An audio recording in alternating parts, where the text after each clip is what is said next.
ঠিক ততটাই শক্ত হয়ে গেছি, যতটা শক্ত হলে পুরনো স্মৃতি ভাবতে ভাবতে চোখের কোণে বিন্দু বিন্দু জলকণা জমে না। আঘাতটা যখন একটু গভীরে লাগে, মানুষটা তখন ধীরে ধীরে বদলে যেতে শুরু করে। অর্থের টান পড়লে বোঝা যায় সবার আগে কাছের মানুষগুলো আস্তে আস্তে নিজেদের কিভাবে আড়াল করে নেয়। 3টা সময়ে মানুষের আসল রূপ চিনতে পারবেন। 1, যখন আপনি বিপদগ্রস্ত হবেন। 2, যখন আপনি অভাবগ্রস্ত হবেন। 3, যখন আপনি অসুস্থ হবেন। আপনি আপনার ভবিষ্যৎকে পরিবর্তন করতে পারবেন না, কিন্তু আপনি আপনার অভ্যাসকে পরিবর্তন করতে পারবেন।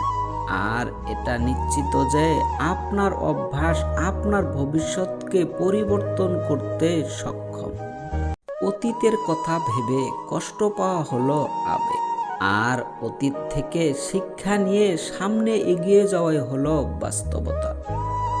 সব সময় স্ট্রং থাকা যায় না, ভেতরের চাপা আর্তনাদ লুকিয়ে রাখা যায় না। জমে থাকা ব্যথাগুলো হঠাৎ করেই চিৎকার দিয়ে ওঠে, বলে আমি আর পারছি না। তুমি তার কাছেই মূল্যহীন যাকে তুমি সবচেয়ে বেশি মূল্য দিবে। সে এক সময় তোমার সাথে গুরুত্ব কমিয়ে দিয়ে দূরত্ব বাড়িয়ে দিবে। অর্থ আর স্বার্থ দুটো একে অপরের পরিপূরক। অর্থ ফুরিয়ে গেলে সমাজের চোখে আপনি মূল্যহীন, আর স্বার্থ ফুরিয়ে গেলে কিছু সম্পর্কের কাছে আপনি মূল্যহীন।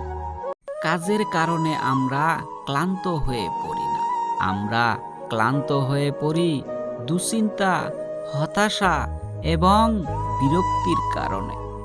যতটা অন্যায় করেছো তার অনেক গুণ ফিরে পাবে তুমি।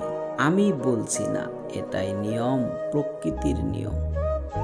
জীবনের অনেক ভুলের মাঝে সবচেয়ে বড় ভুল ছিল এমন কিছু মানুষকে আপন করে নেওয়া, যারা কেবল আঘাত আর দুঃখ দিতেই জানত।